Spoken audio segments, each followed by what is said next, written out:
राधे राधे। आज जैसे कि पौष का महीना चल रहा है और पौष शुक्ल में जो एकादशी आती है उसको पुत्रदा एकादशी कहा जाता है। आइए इस एकादशी के महत्व के बारे में जानते हैं। जब युधिष्ठिर जी ने भगवान श्री कृष्ण से कहा कि आप कृपा करके शुक्ल पक्ष की जो एकादशी आती है उसका क्या नाम है, कौन सी विधि से उसको करना चाहिए तथा उसमें किस देवता का पूजन किया जाता है, कृपा करके हे प्रभु मुझे बताएं। तब भगवान श्री कृष्ण ने कहा कि राजन, पौष शुक्ल पक्ष की जो एकादशी आती है उसे मैं तुम्हें बतलाता हूँ, ध्यान देकर सुनो। संसार के हित की इच्छा से मैं इसको तुमसे वर्णन कर रहा हूँ और पूर्व जो विधि एकादशी की होती है उससे ही इसका व्रत करना चाहिए।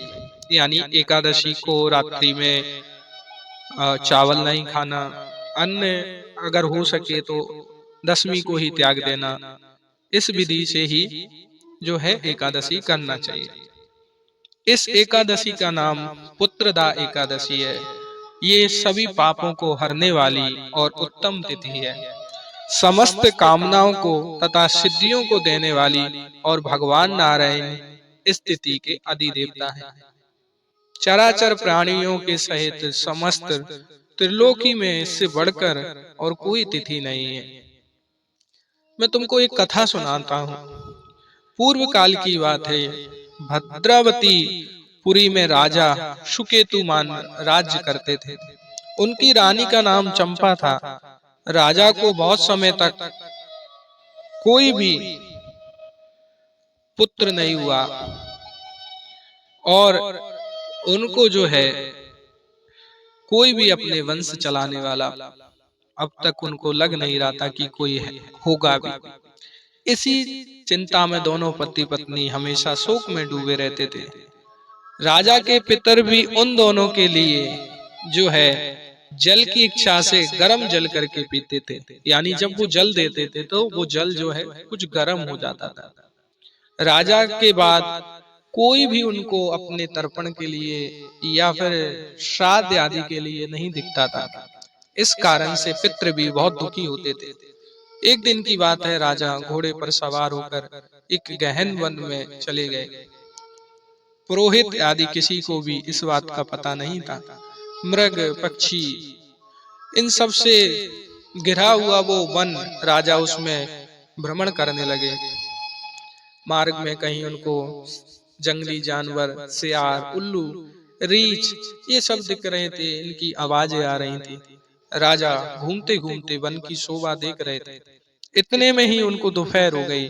राजा को भूख और प्यास बहुत तेज लगने लगी। राजा जल की खोज में इधर उधर दौड़ने लगा।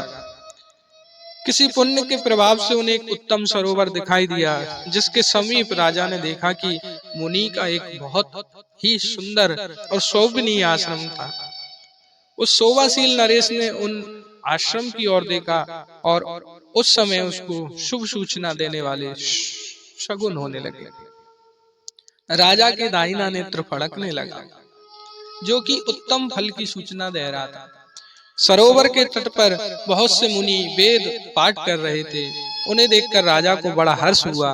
वे घोड़े से उतरकर और मुनियों के सामने खड़ा हो गया और पृथक पृथक उन सब की वंदना करने लगा। वे मुनि उत्तम व्रत का पालन कर रहे थे। तब राजा ने हाथ जोड़कर बार बार दंडवत प्रणाम किया।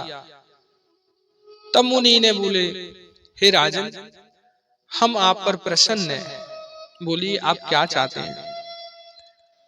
जब मुनियों ने इस प्रकार कहा तो राजा ने कहा कि आप लोग कौन हैं, आपका नाम क्या है तथा आप लोग किस लिए यहाँ एकत्र हुए, कृपया करके मुझे सब बताइए। इतना सुनकर मुनि ने कहा, हे राजन, हम लोग विश्वदेव हैं, यहाँ स्नान के लिए आए थे।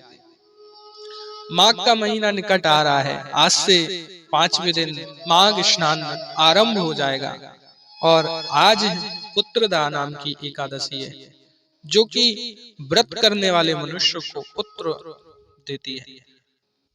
जब राजा ने इतना सुना तो राजा ने हाथ जोड़कर विश्व देवगण से कहा, यदि आप लोग मुझ पर प्रसन्न हैं तो मुझे भी पुत्र दे दीजिए। मुनियों ने कहा कि राजन, आज ही के दिन पुत्रदा नाम की एकादशी है, इसका व्रत बहुत ही विख्यात है। तुम आज इस उत्तम व्रत का पालन करो, महाराज भगवान केशव के प्रसाद से तुम्हें अवश्य पुत्र प्राप्त होगा। इस प्रकार भगवान श्री कृष्ण युधिष्ठिर से कहते हैं कि इस प्रकार उन मुनियों के कहने से जो राजा ने उत्तम व्रत का पालन किया, महर्षियों के उपदेश के अनुसार विधि पूर्वक पुत्रदा एकादशी का अनुष्ठान किया और फिर द्वादशी में पारायण किया, मुनियों को बारंबार प्रणाम किया, मस्तक झुकाकर राजा अपने घर को चला गया और तदंतर रानी ने अपने गर्भ को धारण किया। प्रसव काल आने पर पुण्य कर्म राजा ने दान आदि किए। राजा को एक तेजस्वी पुत्र प्राप्त हुआ जिसने अपने गुणों से पिता को संतुष्ट किया और वह प्रजा का पालक हुआ। इसलिए हे राजन, पुत्रदा नाम की जो एकादशी है, इस उत्तम व्रत को अवश्य करना चाहिए।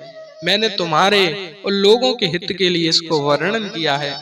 जो मनुष्य एकाग्र चित्त होकर पुत्रदा एकादशी का व्रत करेगा, वह इस लोक में पुत्र पाकर मृत्यु के पश्चात मुझे प्राप्त करेगा। और इस महत्व को पढ़ने और सुनने से अनिष्ट जो भी उसके हैं वो समाप्त हो जाएंगे और यज्ञ का फल उसको प्राप्त होगा। श्री राधे। कमेंट में सब जय श्री कृष्ण लिखे। राधे राधे।